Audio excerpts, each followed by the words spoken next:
All right. Well, what a good crowd.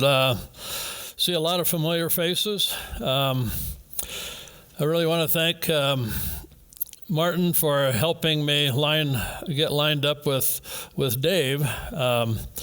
The International Solar Energy Society had an opening or two, and Dave, I guess, decided not to go. So he very cordially invited me to fill in one of those slots, and so it was all kind of last minute, like Martin was said. When I submitted my credentials, it was the last day, in fact, by I think the last couple hours, to be able to get accepted. And of course, they want to do a background check, and by some miracle, I actually was passed and cleared and allowed to get into the COP25. You saw the film, and I couldn't help but think that what's going on in the world has a lot of message there between the good, bad, and the ugly. And let me ask this: anybody? I probably gave it away right there, but the good, the nickname for Clint Eastwood was Blondie. Anybody have a guess for what the nickname was for the bad? Anybody remember that well? Okay, Angel Eyes. And how about the ugly? Tuco. All right, now here's one for some of you people more my generation might know. When did this film come out? 77. Say again? Okay, what decade?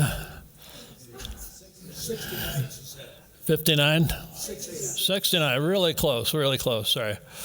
1966. Hard to remember. I was just barely out of high school in 1966.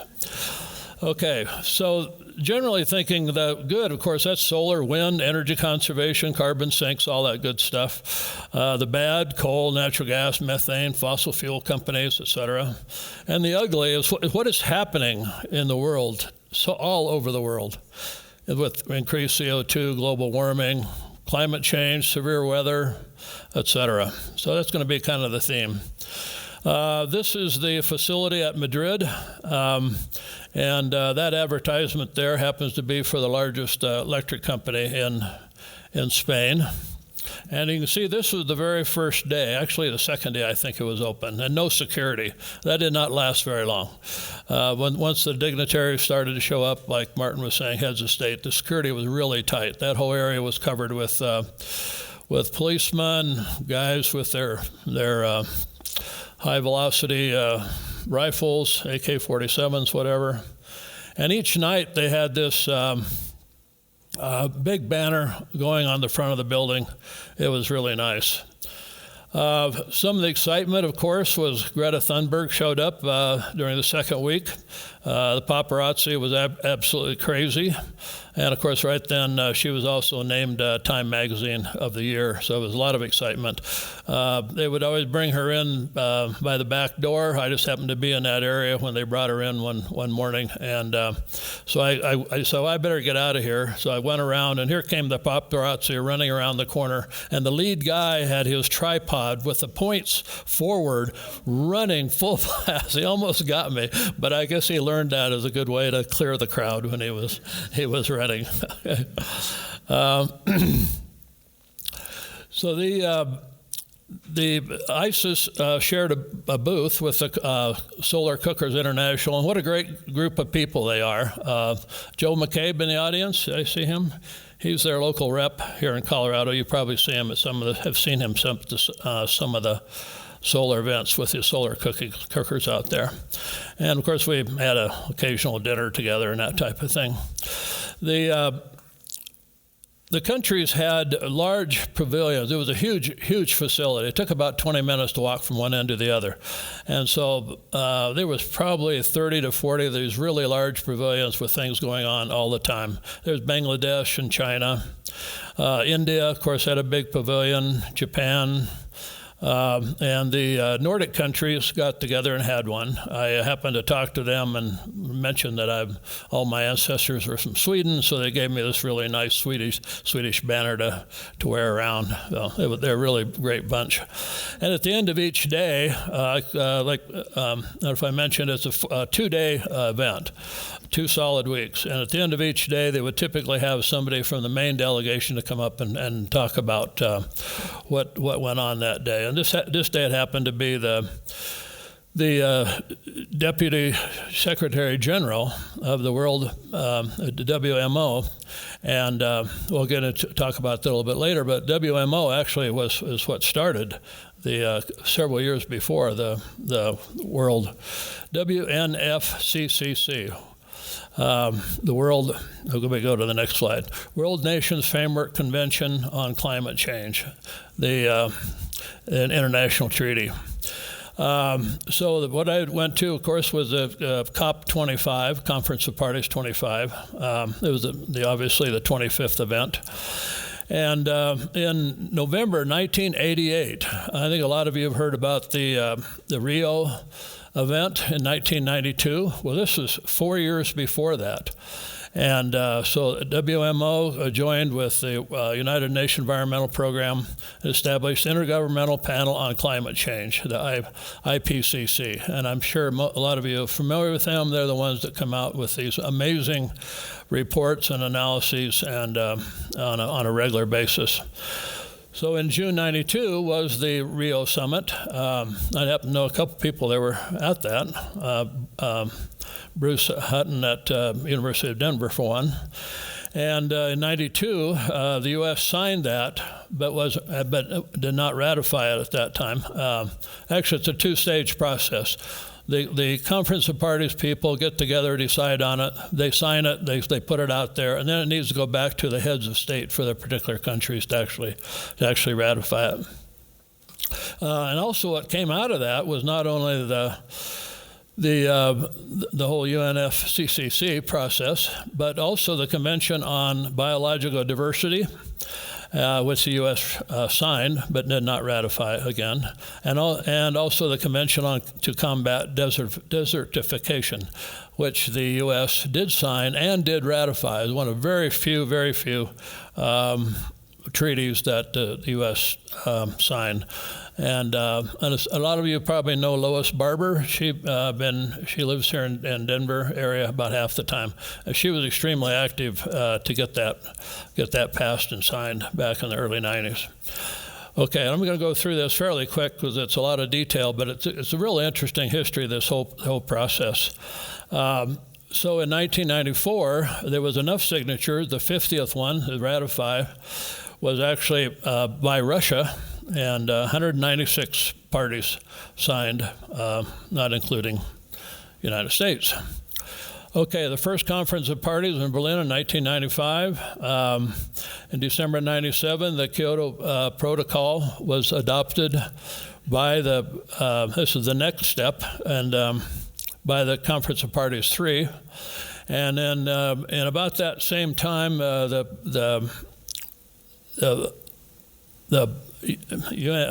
got to figure out a good, easy way to say it. The UNFCCC was headquartered in Bonn, Germany, which they are now, and they've got about 1,000 employees. Okay.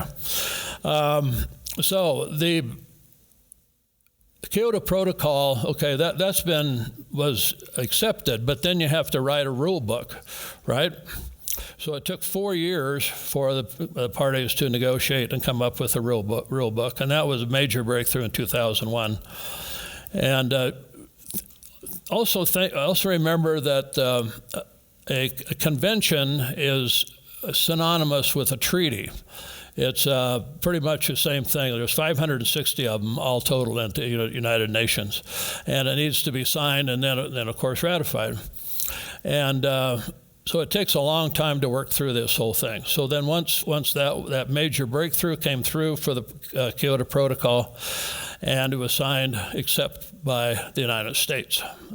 Sorry, it's sounding like a broken record here, but that's very typical. Okay, so that became an international treaty. and it sets mandatory limits on greenhouse gas emissions. Okay, so that went on. There was all kinds of meetings for over several years, and things were not working.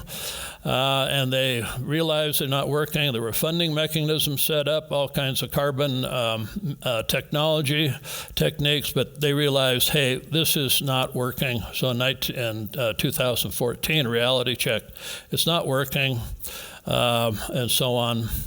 So they got together in 2015 and put together the Paris Agreement, of course, in Paris. And 195 nations signed that. And it's an agreement, not a treaty, not a convention. And so the idea with that is it's the parties to the signatures shall pursue domestic mitigation measures. So it's primarily around mitigation, not adaptation. And I'll talk about the difference in a minute. So in April 2016, the United States became a signatory to the agreement.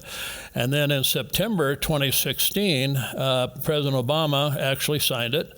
And in conjunction with China, they kind of made a joint signature process. And I was with the Jackson Hole Center for Global Affairs at the China Low Carbon Development Forum presenting there when they signed. So that was really good news. Hey, maybe the United States got some credibility then with the world, the rest of the world. However, in June 2017, the United States announced an intent to withdraw with a formal notice effective November 4th, 2020. Now, what's important about that date? It's one day after the election. So it'll be, again, it'll be very interesting. Okay, I mentioned the IPCC, and I'll just talk about them for a minute. I mentioned it was formed in 1988, and it doesn't do its own research. What it does is act kind of like a funnel, like a peer review group, that type of thing, but it reports on neutral policy relevant, but not policy prescriptive. So what main thing they do is they come out with these annual,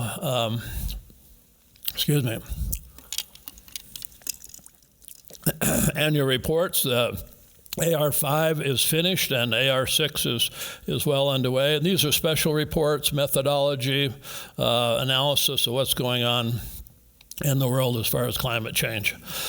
Okay, a few acronyms. The Clean Development Mechanism, that's the process under the Kyoto Agreement. This is how the various countries will meet various techniques and to meet their commitments. And it can be financed by other countries, and actually trade, kind of a carbon trade mechanism where the country that doesn't have much carbon can get benefit for saving carbon in another country. And there's something called emissions trading and joint implementation process for that. And the Kyoto Agreement basically came to an end with the Paris Agreement. But several countries decided to stay in that process for a while, but it's ending this year. So they need to start doing something completely different. And there's just a few definitions. Anthropogenic greenhouse emissions, greenhouse gas result from human activities. Bingo is a business and industry non-government organizations.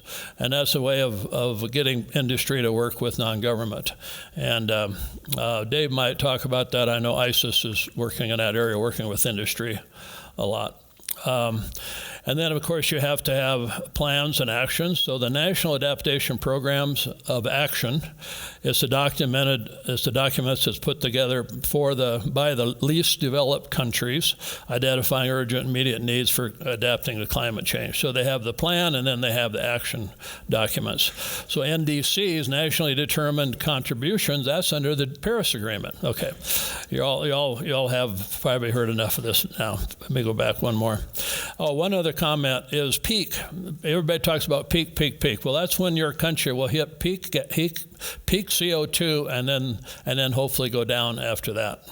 So that was a word. Enclave, it was kind of not always a nice term, but it was referred to countries, cities, etc., that are just being really restrictive.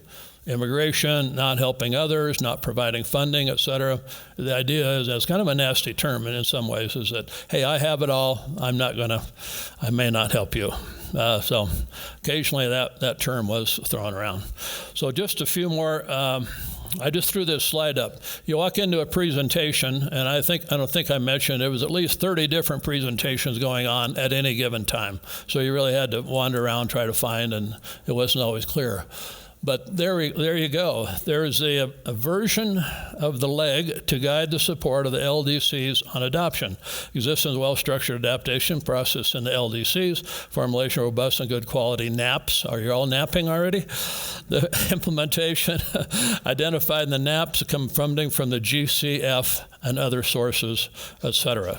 So there's a list of various acronyms that it's really hard to get up to speed on.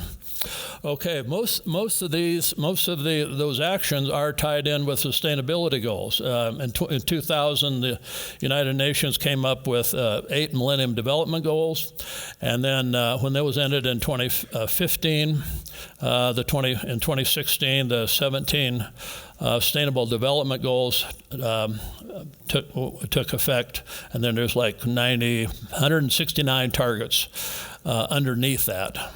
Okay, so that's the process, and this process is really important because these least developed countries, they're applying to United Nations and so on, and trying to get money. There's billions and billions of dollars, hundreds of billions of dollars available for them to do their projects. So they need to understand this whole process and be able to get money. So the two big things is mitigation for adaptation. Mitigation is a human endeavor to reduce the sources or enhance the sinks of greenhouse gases.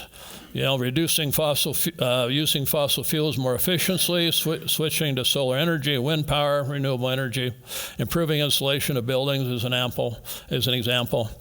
A sink is any process, activity, mechanism, et cetera, that reduces CO2 from the atmosphere. Forest, other vegetation considered to be sinks, so they remove carbon dioxide through photosynthesis. And I'll talk about that a little bit more later. Now, adaptation is, hey, we've got to deal with this. It's too late. We have to build flood walls around our cities. We have to put up warning systems for cyclones, et cetera, redesigning communication business, et cetera. One thing that was a major controversy back and forth, and is still going on, is net emission technologies. These are the various technologies that take carbon out of the atmosphere. They usually fall under the adaptation part of it. Most of them, the people that approve this whole process are not really excited about net emission technologies. They feel that no, you should deal with it. You shouldn't try to deal with. You should deal with it now, not try to deal with it later. And there was a lot of presentations back and forth and arguing with that type of thing. So examples would be afforestation, reforestation, enhanced weathering, bioenergy, direct carbon capture, ocean fertilization, et cetera. Now, the other thing is a group of the European Academies for Science Advisory Council did a major study, and they said forget about nets. They're not going to make enough difference. So just basically don't even try to do nets, and that created a lot of controversy. There was all kinds of presentations on whether you should do nets or not. Okay, the IPC, as I mentioned, does these annual review and annual assessment reports. We're now in cycle 6, and the whole purpose of this is what's called shared socio-economic pathways. In other words, why are we doing this? Are we getting so focused on saving some carbon, people are suffering because they don't have enough food, enough energy, education, they don't have a good lifestyle. So the UN has come up with a whole process, and actually there's a whole series of these SSPs that said, okay, what happens in different scenarios? And they look at what happens with population and the gross domestic product, land use, energy use, the economy, Gini index, emissions, et cetera. Because as population grows, of course, that influences how much carbon is used, typically. And then how much carbon is used influences the population and all these. So it's a really amazing dynamic process going back and forth to see how these factors interface with each other. Okay, so let's do a few uglies here, weather, ocean, et cetera.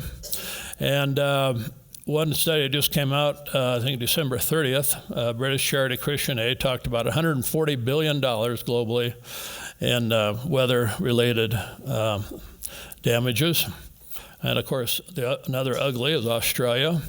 A few days, about a week ago, they were talking about 12 million acres. Last report I saw a day or two ago is now it's up to 15 million acres in Australia. Whole towns have vanished, barrier reef, et cetera, rainforest burning, thousands of homes, and 500 million native animals is what they're estimating have been killed. And of course, the clouds are going over to New Zealand.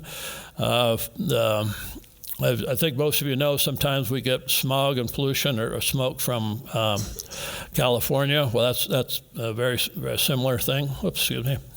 And that's the Fox and Franz Josef glaciers. My son and I have actually been there when we were snowboarding in New Zealand in 1997. So it kind of picked up on that. And then, of course, these fires are so huge, they're creating their own weather patterns. Okay, ugly, the oceans, huge amount of plastic, et cetera, in the oceans and garbage. These various, there's half a dozen plastic patches around the world. There's actually one right off Honduras. It doesn't show here. It's a huge garbage patch off of Honduras. And a friend of mine does a lot of work there, education, water wells with the natives. They didn't even have any education system when they started working there. But the other end of the island, 20 miles away, is a big resort community. The cruise ships pull in and out. 20 miles away, people have electricity, education, et cetera. So that's the kind of diversity. And then there's this huge plastic patch floating off there. SIDS. Okay, what is SIDS? Okay, small island developing states. And they have band together and become very powerful in this whole process of the Conference of Parties. Remember, the Conference of Parties is where everybody comes together and decides what kind of benefits of funding, what kind of standards and expectations, and hold everybody else's feet to the fire, so to speak. So, according to the United Nations, no other group of nations is more vulnerable to the devastating effects of climate change than the small island developing states. And it's really unfortunate.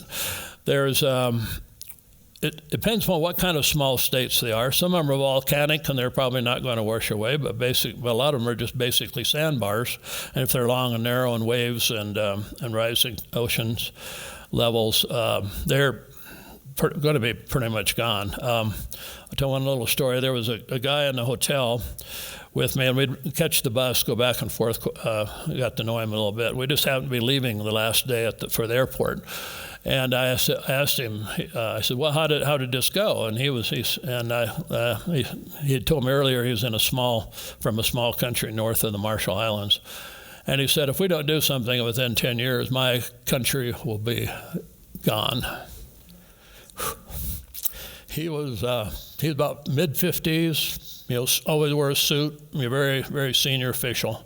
But that is just kind of what a lot of these are facing. And the SIDS wildlife, one little study, out of 1,779 islands, 674 of them are home to at least one of the 150 threatened species. And some of them are very high, susceptible to rising seas, et cetera. So the wildlife are very susceptible. And humans. This is a great site. By the way, I have URLs, I think, on all these slides and sources, and if you want to get copies of them and track this down later. But this was the rising seas will erase more cities by 2050 than what they originally originally thought. And there's a example of Bangkok, potential flooding from Shanghai, huge. My wife and I were there a couple years ago.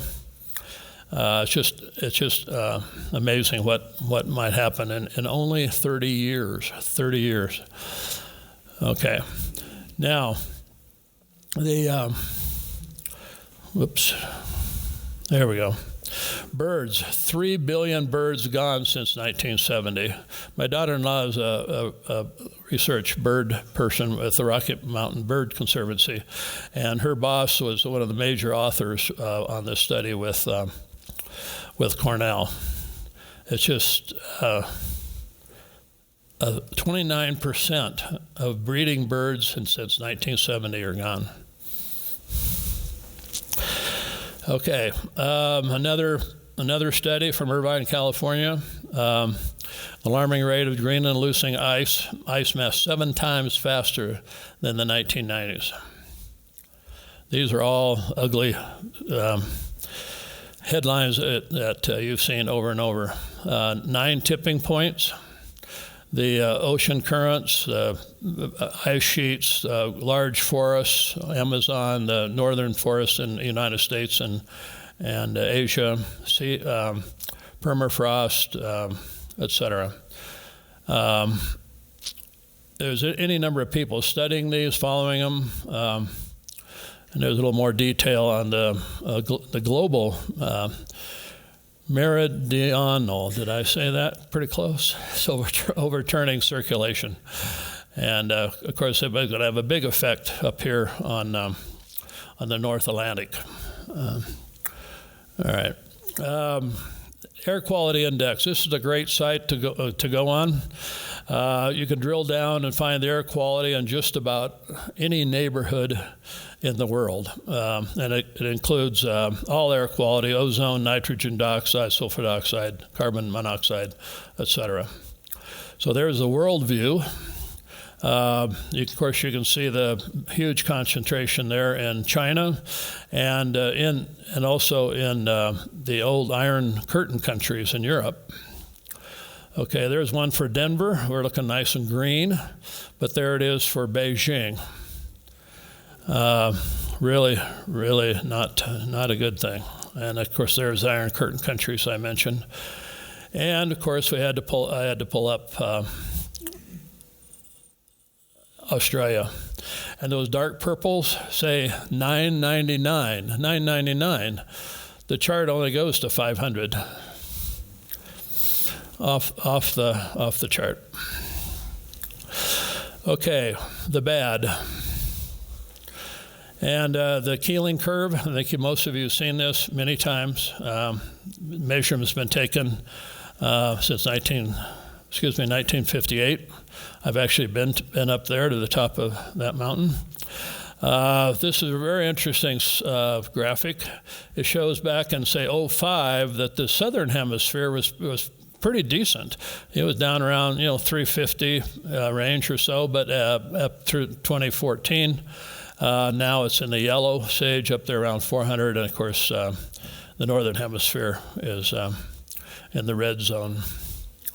And you've seen this average global temperature.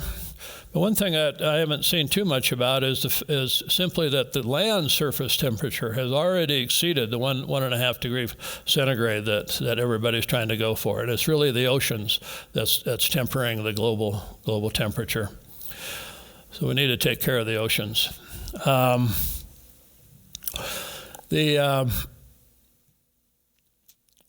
There's a program called the CCPI, Climate Change Performance Index, and they have a weighting 40% for emissions, 20% for renewable energy, 20% for energy use, and 20% climate policy.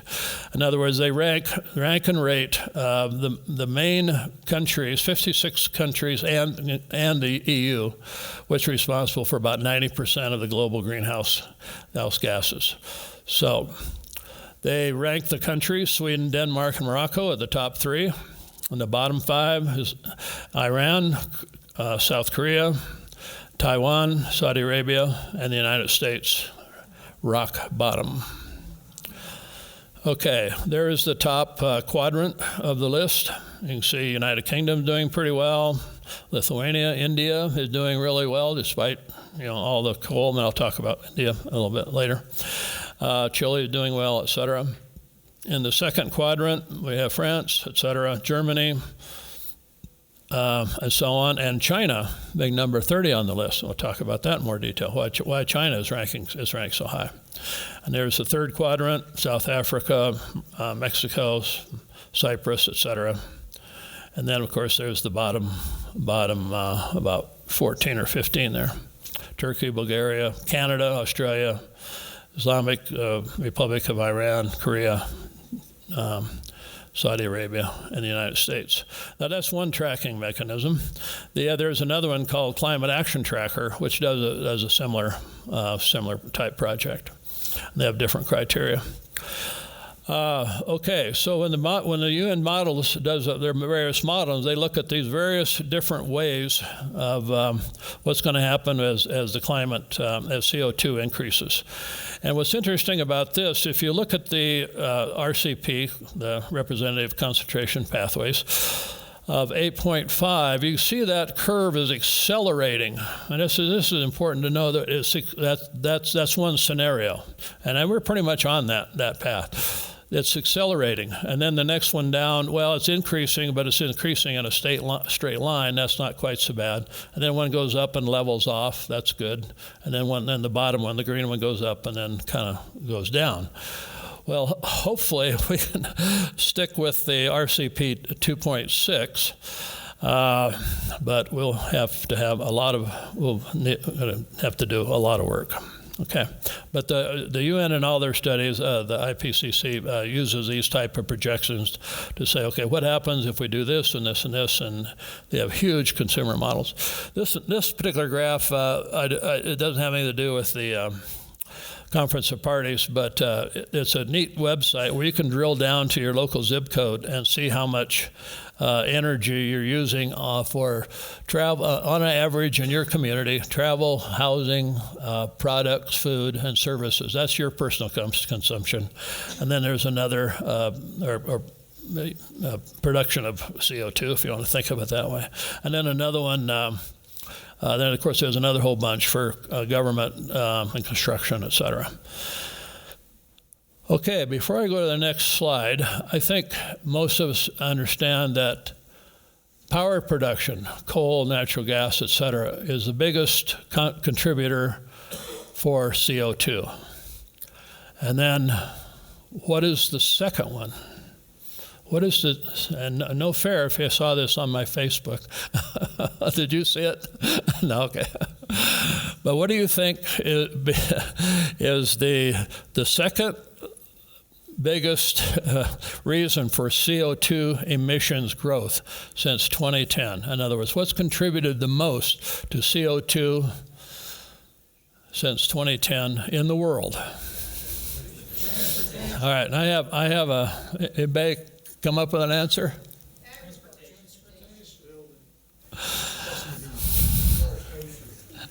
You saw my post. SUVs. That was an amazing. I mean, this is the International Energy Agency. I saw that one of their presentations, and man, I got to take a picture of that slide. SUVs. Ooh, boy, do I feel guilty, Barbara. My wife's sitting here. Okay. All right. But we work out of the house. We don't drive very much. Anyway, no, I'm seriously looking at those new. I haven't told you that, have I? My wife's sitting down. Seriously looking at that. The latest LEAF project program has come out, and that's a pretty good deals there. Okay. All right, so the good. Well, okay, enough of the gloom and doom. Let's go on to the. How am I doing for time here? I need to whip through this pretty quick. How am I doing, Martin? Okay, all right. I'll keep moving here. All right. Yeah. We need a lot of good stuff anymore in the world. Okay, the good news. One of the International Energy Agency presentations. The guy said that 70% of all new power generation through 2050 will come from solar, 20% from wind. Now that is an astounding number. It doesn't match a lot of the other charts that you've seen. But the IEA has been historically very not projecting numbers high enough for solar. They always seem to be a little bit behind. But there's some of the huge solar plants in the world. And if I did my math correctly, that 2,245 megawatt one that's going up in India, 6.3 million panels. Man, that is a lot of panels. All right. So it looks like, this is one of these. Okay. So here's a bunch of other good news. Denmark National has a national goal of 100% renewable energy. Wind and solar generated 50% of Denmark's electricity in 2019. The Danish pension funds announced $50 billion in commitments toward various clean climate investments. Spain coal-fired electric generation fell to a record low of 4% in 2019, and they've just did a huge increase in their solar installations last year. And there's a group called Renewable Energy 100, not to be confused with the Sierra Club RE100, but these are 221 major international companies that have committed to 100% renewable power, actually led by IKEA. And IKEA had any number of presentations at that Nordic pavilion I mentioned. And then, of course, Sierra Club here in the United States has over 100, is ready for 100, has over 150 cities with a 2050 target of 100% renewable energy. So there's a lot of headlines there, and I have the links if anybody wants to track those down. Renewable energy investment in the world hit 289 billion last year, 3 times higher than fossil fuel investment. That is really significant. Renewable energy investment, 3 times fossil fuel investment. We're heading in the right direction, but boy, we have a lot of work to do. Can I ask a question? Sorry? So, these are interesting numbers, but in 2018, do you know what percentage of new energy demand in the world was met by renewables? I think I have a number on that, and I'm going to guess. Let me see if I have that here. It seemed like it's 30%, but don't hold me to it till I get that. But that includes hydro. Okay, a lot of hydro there.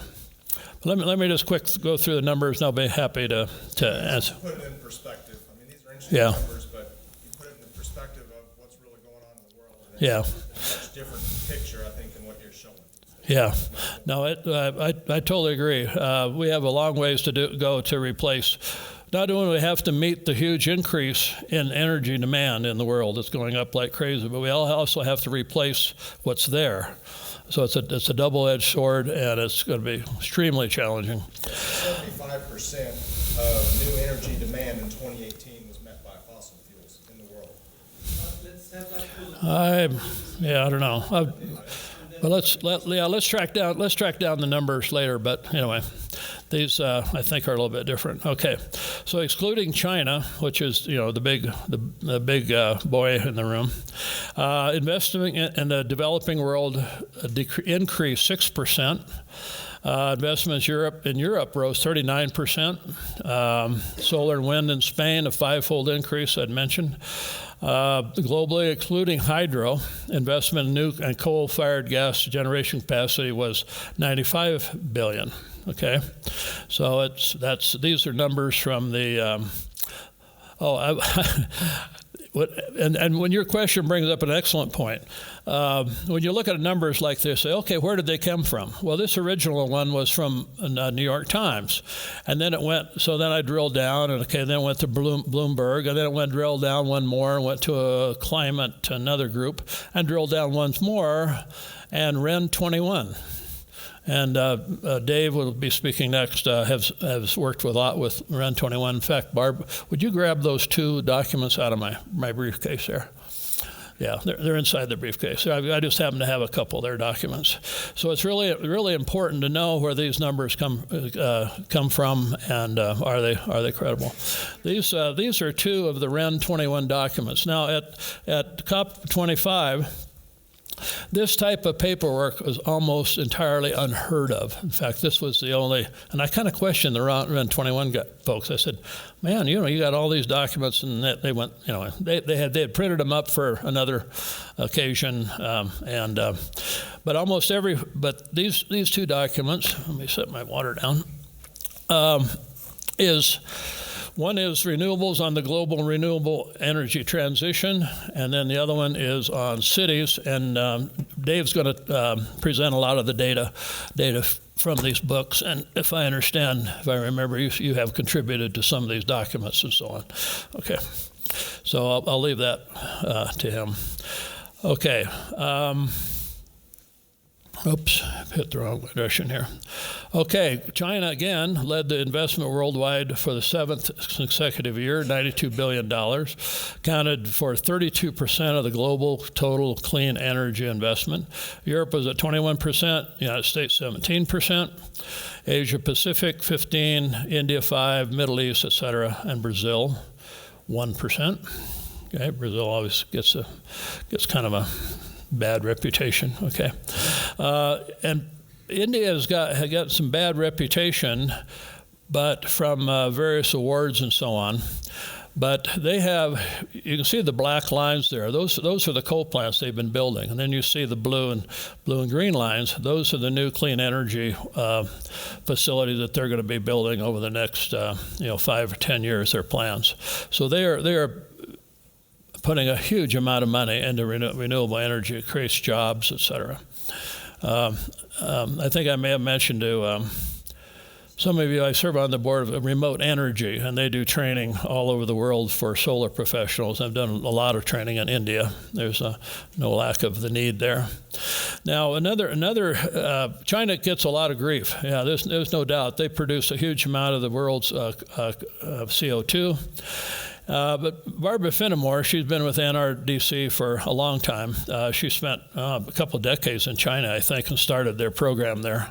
But she recently wrote a book, Will China Save the Planet? And she spoke at the University of Denver, the Center for China and U.S. Cooperation in September.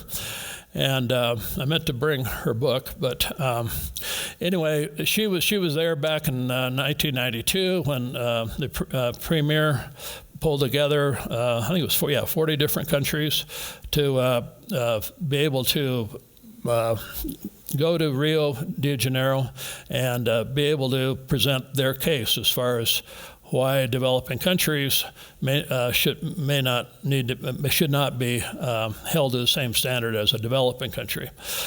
So there's over 30 people working at NRDC's office. We were just, again, with the Jackson Hole Center for Global Affairs, we presented again in October at the China Low Carbon Development Conference, and one of the NRDC guys was there and presented a lot of this same information, that China is by far the biggest best investor, the biggest producer, the biggest installer of solar and clean energy worldwide, and 32% of the global total investment, et cetera. Has 95% of the world's electric buses, probably a little bit higher than that. And the China Pavilion, they had constant presentations all day long for 2 weeks. And one of them was that they have a program for 82 cities in 5 provinces that originally their peak carbon was going to be in 2030, but now they're down to 2023, but they feel those cities and provinces will reach their peak carbon and will decline after that. So there's still carbon still increasing, but have high hopes that it will decline real quickly. Another group that came out of the Marrakesh COP22 is the sorry, here I hit the wrong button, is the International Solar Alliance. And that was another program that was signed on, ratified, et cetera. And their goal is to raise $1 trillion by 2030 and invest in a trillion watts of installed electric capacity in the tropics, between the Tropic of Capricorn and Tropic of Cancer. So it takes a huge amount of programs to address the issue. One of the main thrusts in the United Nations and their climate action areas. Here's 9 different independent tracks of action. The technology there, 2 things that are lacking is political will, 3 things, political will, funding, and actually getting people to do things. It's called Raising Ambition. Ambition was a big theme all the way through the conference. Huge pavilions just talking about how to raise ambition. So there's 9 different ways there, 9 different focus areas. And they also, over the last about 14, 15 months, the United Nations have put on these 13 different worldwide programs just to raise ambition. There's a lot that needs just to get people moving. Okay. This is another interesting graph. It basically shows how much solar, wind, hydro, et cetera, that needs to be implemented over the next 80 years to meet the goals. And you notice both of these graphs, that particularly the solar, it ends up at the same point. Okay, up at 500. EJ, come on, help me, somebody, it's technology. Joules. Okay. And so what is the difference in the graph? And you'll see it depends upon how fast you start implementing. If you wait till 2035 to really get up to 100, that's a little bit later. But if you really want to hit that 1.5 centigrade target, you need to start about another decade sooner than that. So it's kind of like a compounded interest. Boy, the sooner you get going, the bigger benefit you're going to have. So this is it's called the narwhal slope, for the narwhal critter that has the big spike sticking up. All right. Financing is a huge side event all day on a Sunday. It wasn't officially part of the COP25, but it was sponsored or approved by I-25. Richard Branson was there.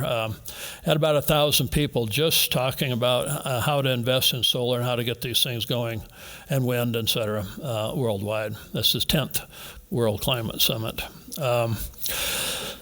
And financials. Okay, the tipping point. This came out of Sydney, Australia. Tipping point for fossil fuels financial markets massively downrated traditional energy companies, destroying staggering amounts of carbon of shareholder wealth. Australia's Macquarie Group, the value of that has risen over 129%. Australia's 4 main coal mining companies, their values declined between 18 to 37% just this year. So there is some hope for Australia. Hopefully they'll turn things around politically. Just one quick side story. I happened to have coffee one morning. They always had areas where you go and have coffee. I was sitting there, and I joined a guy that was sitting there, and anyway, it turned out to be the minister for this oceans and the environment for Australia. And of course, that was 3 weeks ago, or 4 weeks ago. Yeah, about 3 weeks ago. And he was just shaking his head. Of course, we were talking about the fires, and he said, well, hopefully this will turn the political tide around, and maybe I'll do something about it. Okay, all kinds of studies. Sunnen, Tesla, Solar Reserve, GE, Nuvo Energy are all working. This is mostly in South Australia. They're being pretty progressive down there. Here's a quick chart on some of the largest energy companies in the world, renewable energy companies, and how well they're doing. ENEL, I believe that is the Italian big conglomerate that actually owns the Spanish electric company. Other good news, Costa Rica Plan to be the first plastic-free and carbon-free company in the world by 2021. That's just a year from now. Of course, they have a huge amount of hydro there. I'm not trying to diminish their accomplishments, but that does help a lot when you have that. If you can provide that base load with hydro, then you can add on top of that solar and wind, et cetera. And geothermal, of course, if you've been to Costa Rica, but they have that volcano there and occasionally have some problems. I mentioned Japan. They got actually 2 of the BAD awards, the group that runs around and gives awards of how different countries are doing, and mainly is because they've chosen on the near term to build a whole bunch of coal-fired plants to offset the nuclear disaster, but they're also building a whole bunch of solar and wind, and they have actually are below their projections for 2030 in terms of CO2 and continuing to do so. So they're catching a lot of grief for building the coal-fired plants, and they're also investing in other countries' coal-fired plants and technology, et cetera. So it's kind of a mixed bag there. And I think most of you remember 20 years ago, Japan had more solar than anybody else in the world, so things can change in just 10 or 20 years. Norway have a high praise, but I tell you, they're opening up another whole big oil field. Of course, the major part of their economy, their state income comes from the oil revenues off there in the North Sea. Norway has a $1 trillion government pension fund, their global pension fund. Okay, that comes out to about $200,000 per person in Norway. We have the Social Security Trust Fund. If we divide it by our population, guess how much money is in there for each of us? Well, the source I found on the internet said 10,000. Norway has 200,000 per person. Okay. All right. Now, they're doing amazing things, though. They're putting a lot of money in all over the world for deforestation, et cetera, but it's still being funded by oil and oil production. So they get ranked, kind of get hit up pretty bad with their ranked. They recycle 97% of their plastic bottles, so they're doing a lot of good stuff. Okay, just kind of wind it up here. Only 11 years left to prevent irreversible damage from climate change. Of course, now it's 10. This was put out last year. Ambition, urgency, number one topic with the United Nations. We got to get people going. We have technology, we have the money. We just need to get the political will and get it going. Financing, particularly for the least developing nations. We got to get, like I mentioned, government commitment, funding, policy funding, et cetera. And the biggest thing is to stop fossil fuel subsidies. It's several times larger than all the subsidies for renewable energy and investment and so on. You've seen those numbers. And vote. All right. Thank you very much.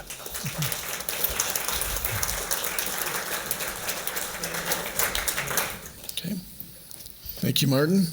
Thank you. I especially want to thank,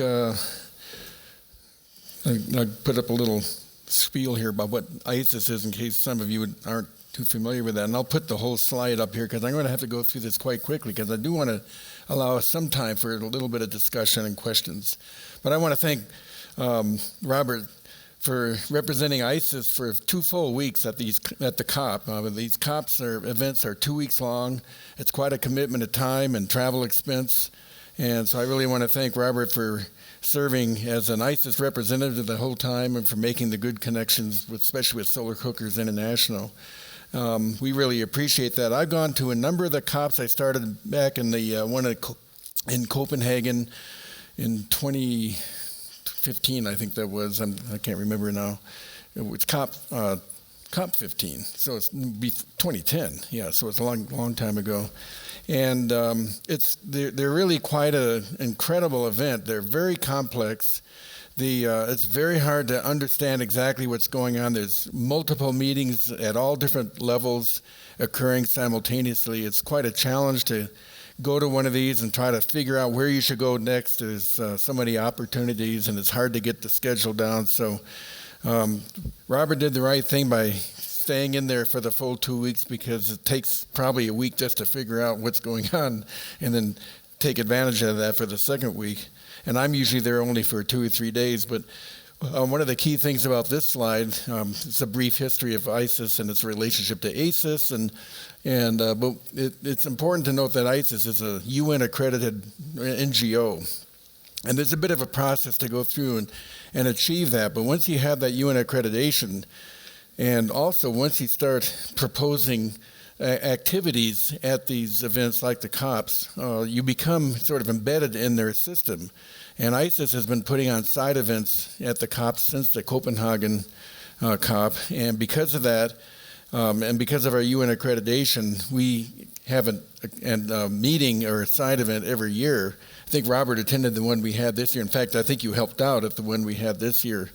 And the key thing is that for many years, renewables were not of much interest at the COP. You didn't hear much about them. They did not seem to be perceived as a solution to the climate challenge for many years because of their expense and small penetration to the energy system.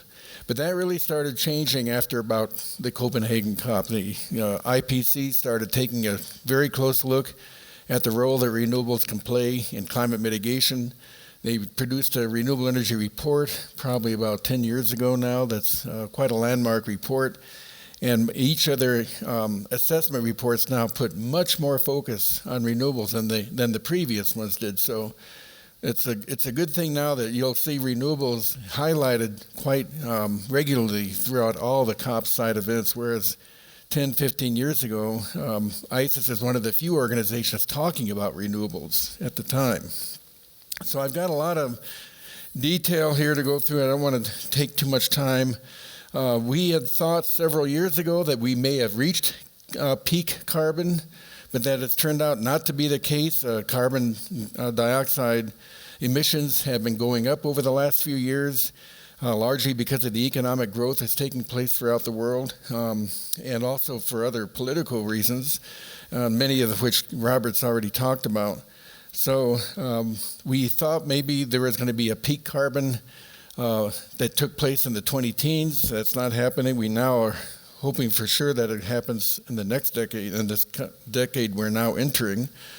You can see that the annual change in CO2 emissions jumped up quite a bit over the last couple of years, which is not a good trend given what we're facing in terms of all the climate challenges. And coal is the single biggest source of this global temperature increase. This information comes from an IEA report. You can see here IEA Global Energy and CO2 Status Report 2018. You can Google it, and it's freely available on the web. So I will skip through these slides, which gives more information about what we're facing. Maybe the one point that might be of interest is that the carbon intensity, which is defined by the average change in primary energy intensity, which is energy input divided by global gross domestic product. It's something that you want to see decrease every year by around 4%. That was the sustainable goal that the IEA established, and we almost achieved that about 3 or 4 years ago, but the change is slowing down as well. So again, the carbon intensity is not going in the direction it really needs to be going in. And it's even more important than it has ever been before based on new findings from the IPCC. If you go back to the report from around 2007, back then they were looking at a 2 degree centigrade goal. In other words, capping global warming at 2 degrees centigrade. And this curve, you can see what was the curve of actual emissions on the left, the jagged curve, and then you can see what they defined as what would be necessary to cap global warming to 2 degrees centigrade by the end of the century. Would have to follow it's kind of a brown line on the right-hand side of the plot. That was back in 2007.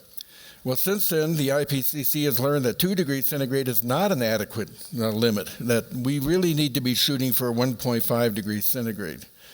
But in the meantime, carbon emissions have kept going up. And so now the curve that we must follow to cap global warming at 1.5 degrees centigrade is depicted by this red curve that you see here. That's their recommended pathway. And you can see that means we need to have peak carbon emissions now. We can't wait anymore. By 2020 is what they projected that for. And then if you look at what is happening at the COPs, what the countries are committing to, these nationally determined contributions, come nowhere near meeting the goals of the carbon dioxide emission profile that the IPCC is recommending. And so this is, even if we follow the emissions reductions that are currently proposed by all the countries, we're still going to be at 3.3 degrees centigrade by the end of the century, which is way beyond what we think that we can tolerate. And so this is the challenge that we're facing. This is the urgent. This is why raising ambitions is such an important theme for the UN, raising the ambitions of the NDCs for all countries. And of course, as we know politically, some of the NDCs are actually becoming weaker due to geopolitical issues and national interests. And here's another way to look at the challenge. Energy consumption you can put it into three broad categories: transport, heating and cooling, and obviously electricity generation or power.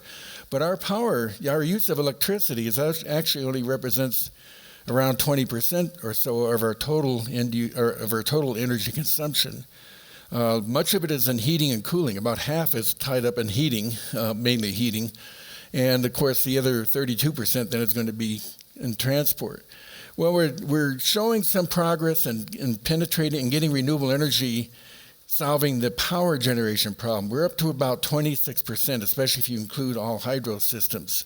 So about 26% of all of our power generation currently around the world, and this is coming out of the global status report that Robert talked about, is coming from 26% is being achieved by clean or renewable energies.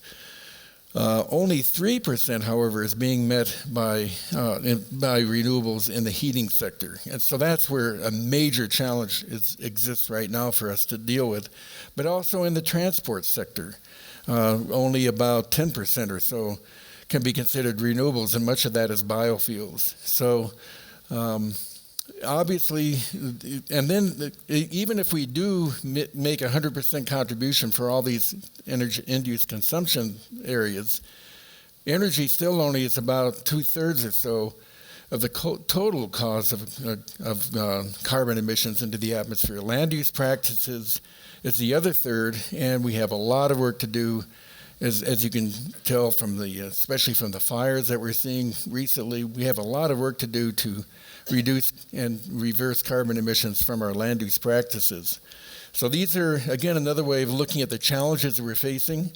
Now, one can argue that the power sector, or that these other end-use sectors, heating and transport, are all going to be electrified someday. Well, it's possible that and it's likely that they are going to be more electrified, that the electric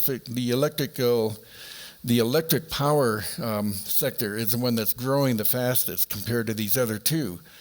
But it's not going to take place in the time frame that we really need to meet those curves of carbon emission reductions that I showed earlier. So that's where the challenge is. Now let's look at what's happening here on the good side. Global power generating capacity by source is going up around the world. It's growing steadily, and now because of the low costs of power generation technologies in the renewable sector, they're the fastest growing, or the biggest contribution to new power generation around the world right now. About half of the new generation capacity being established around the world is with renewables. This shows what the variable renewable energy, which is primarily wind and solar. We highlight variable renewable energy because that is the challenge that utilities are facing in terms of incorporating renewables into the grid, is that a lot of that renewable is going to be wind and solar technologies, which is variable in nature, and so the utilities have to manage that.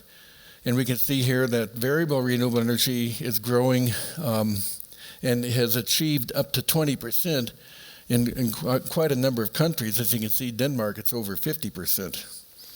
And I'll just keep going through this quickly. Again, a lot of this information is in this global status report, which is available at ren21.org. You can download them, download these reports for free.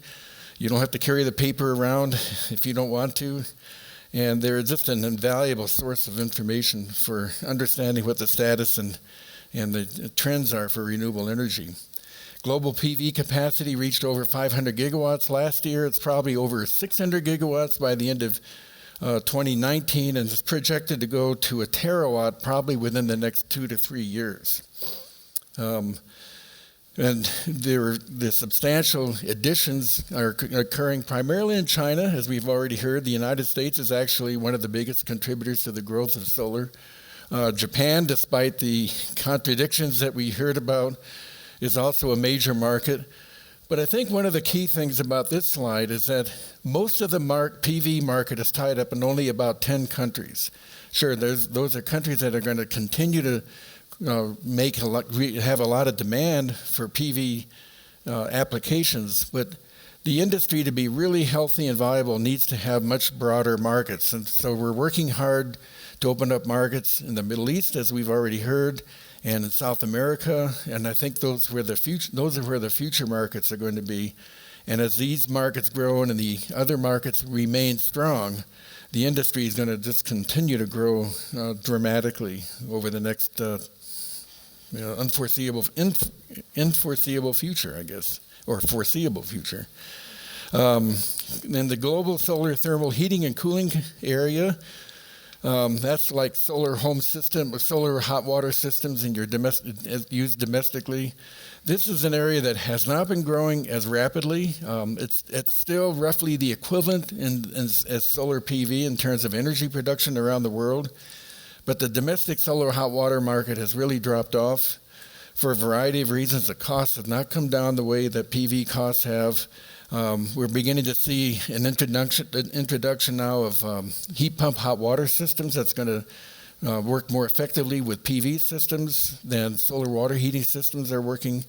However, there are still major market opportunities for industrial process heat and for large-scale district heating, solar-assisted district heating systems around the world.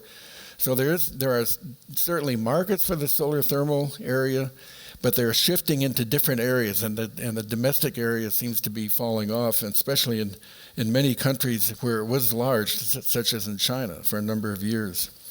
And then concentrating solar power capacity is up to about 5 gigawatts, so it's only about 1% of solar PV, but there's a number of big solar projects, solar CSP projects going up around the world. So this chart is probably going to show a sharp increase over the next 2 or 3 years in terms of its contribution. But there you're somewhat limited to the solar resource, the high solar resource areas where you also have some transmission capacity.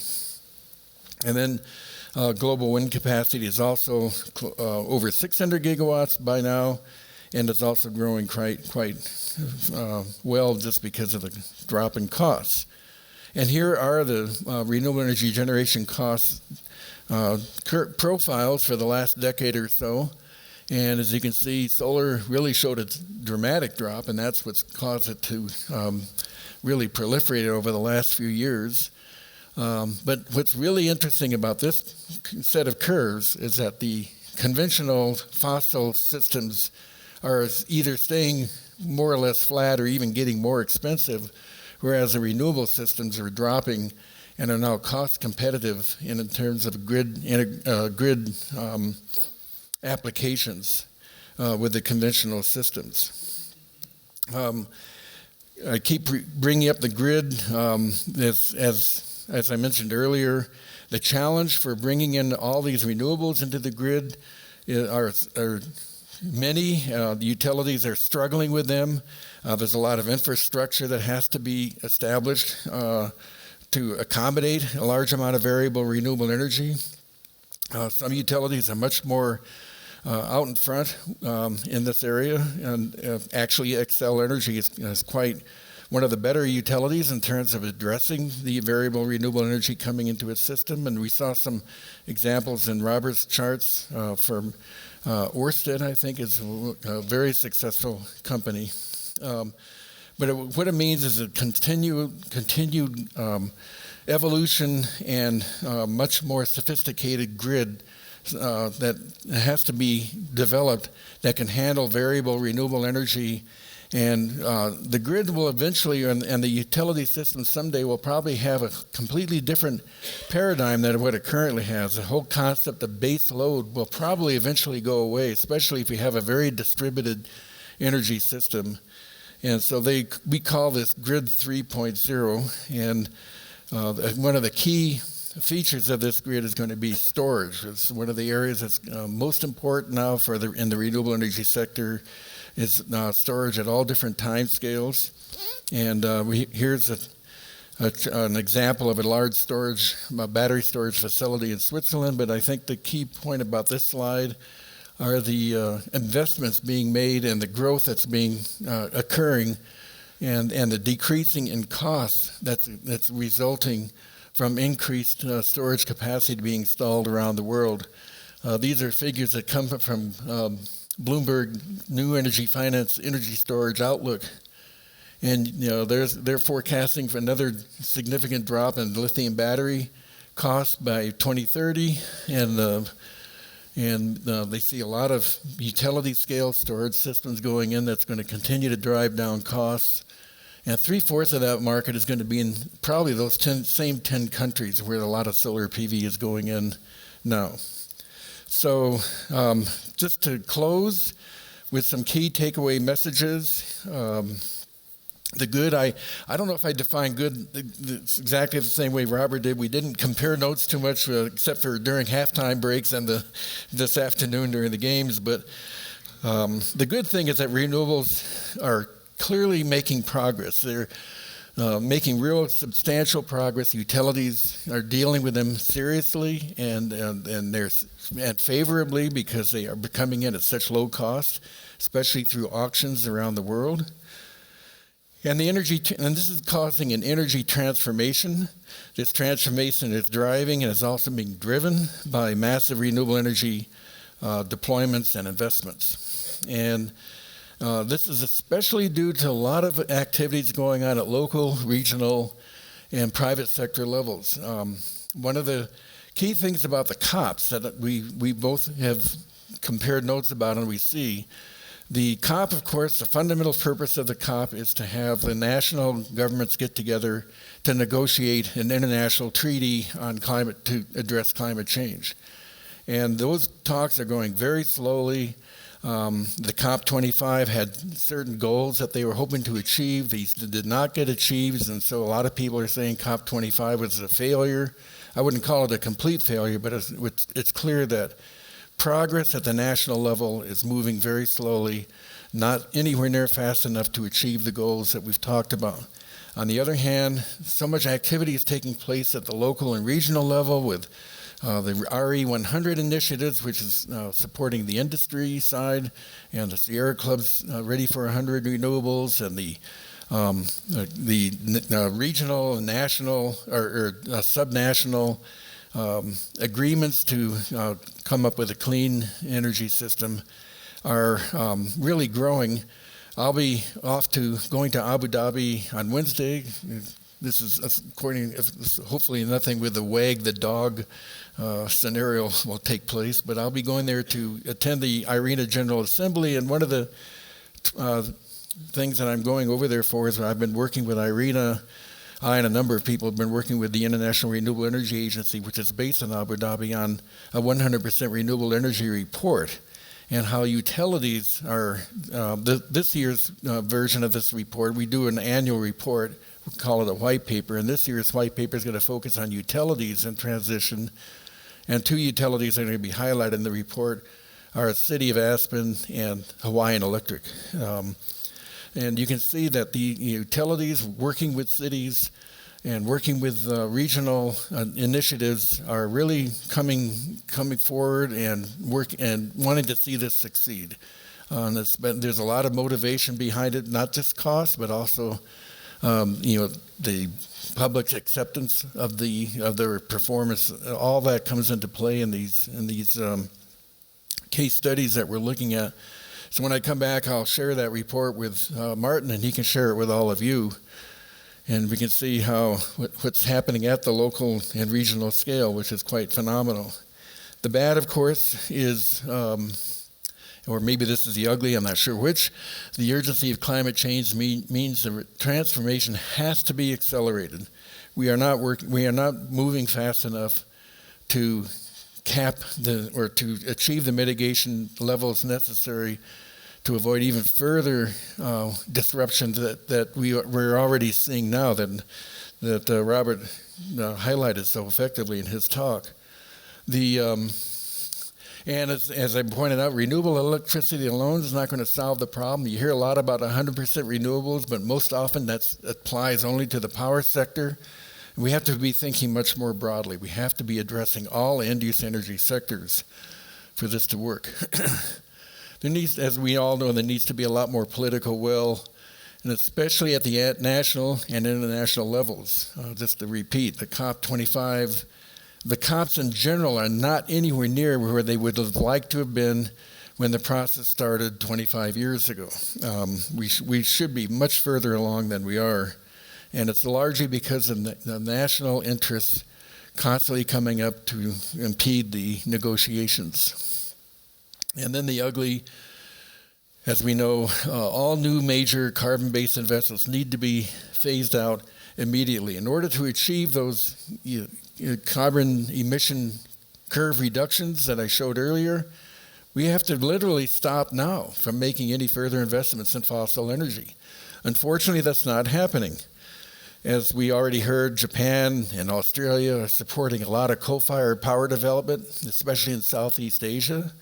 And we're still going after new oil reserves and coal reserves around the world as fast as we can. We are not electrifying the transport system as fast as we should be. So unfortunately, this last point, the ugly point, is that we have to take much more action. And that action should really focus on eliminating all new carbon investments to the extent we can in order to achieve the goals that we're hoping to achieve. So I will stop there and happy to answer the question. Why don't you come up and we can both address the questions. Number 18, I'm coming through here very well. So we went quite a bit longer than we usually go, and people may be exhausted, so I give you leave to leave if you must, and if you're hungry you can even stop by on the left side in the commons and pick up some of the food that we've prepared.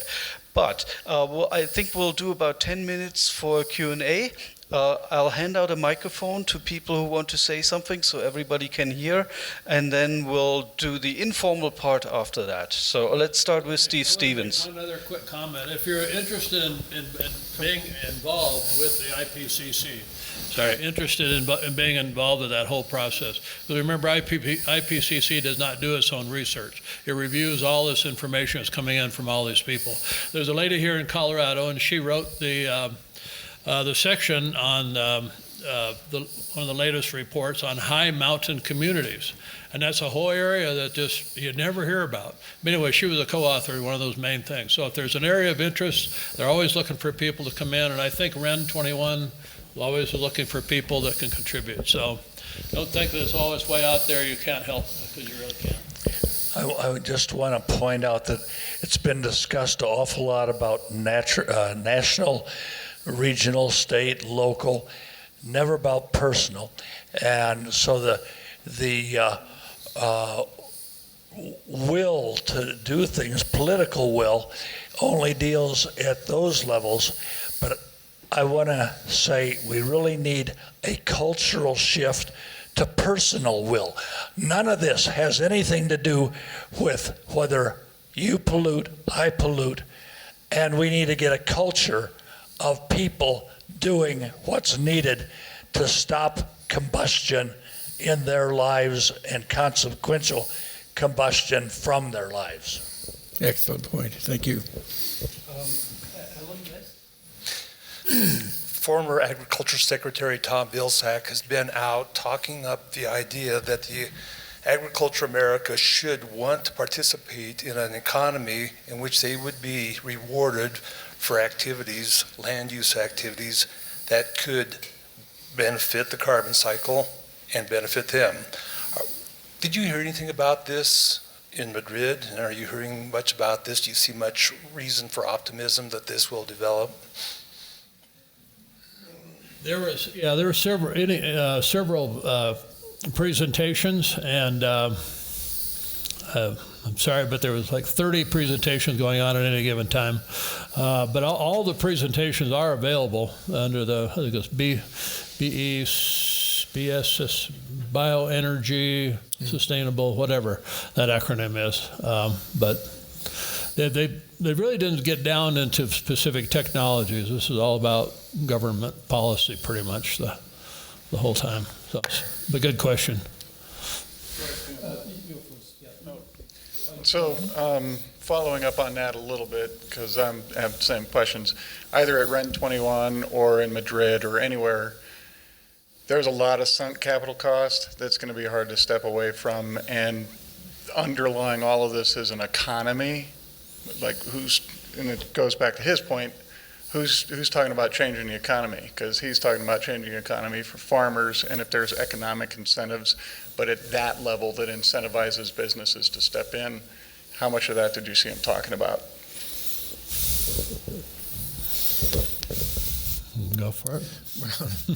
Well, I wasn't at the COP, so I don't No, know. okay, well, That's an excellent point. I mean, this transformation is like any revolution or any transformation, there's going to be, at least in the short term, winners and losers. And I don't want to say that there's going to be winners and losers in this transformation, because I think with the economics are such that I think everybody can be a winner under the right circumstances.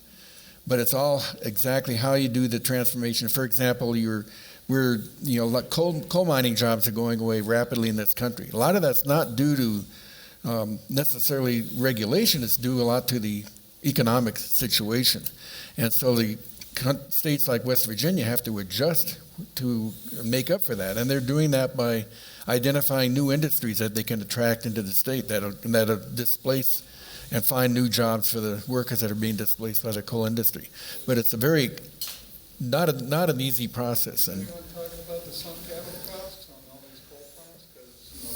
Because oh yeah. Mm-hmm. Yeah, that's the utilities are dealing with that all the time. The stranded assets that they have out there, and I think the thing is, I think we're going to be living with those for years to come. I think the biggest concern is that there's a push right now to build new coal plants rather than other technologies to provide power for areas like Southeast Asia, which really have a rapid demand, or have a huge demand for new power sources. Mm-hmm. That's where the big challenge is. Yeah, when I'm sure you've heard the number, but almost 1 billion people in the world do not have good access to electricity or no electricity at all. And it's really difficult to bring in solar and wind without some kind of a base load to build it up, and batteries don't really last for days and weeks. So it's a really hard chicken and egg process there. So one of your slides mentioned the need to cut subsidies for coal and oil. Was there any mention of the flip side of that, of the need to put a price on carbon? Did you hear any of that discussion? There were several. Okay. Yeah, the question was, correct me if I'm wrong, is if there was discussions and sessions on carbon pricing and what that should be and how that should be operated. There were several. Again, that wasn't on my radar, but there were a lot of protests out front, and I didn't show any pictures of those. But people are really vehemently protesting against carbon pricing for a variety of reasons. But I don't know if I can really answer your question or make any recommendations. Price on carbon. 10 years ago at the COP 15, the first COP I attended, that was a big topic, and it has been a big topic throughout all the COPs.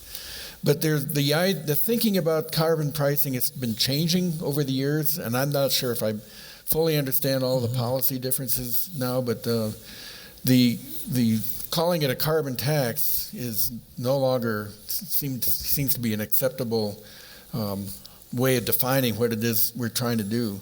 But I think the idea of putting a price on carbon is still very important, still very much in the discussion, but it's what you do with the income generated by putting a price on carbon, that's really the big issue now. In other words, how does that money get distributed? Does it go to rich companies that are building solar plants, or does it go back to the people that are paying the tax? And how do you redistribute that money and keep it as an incentive?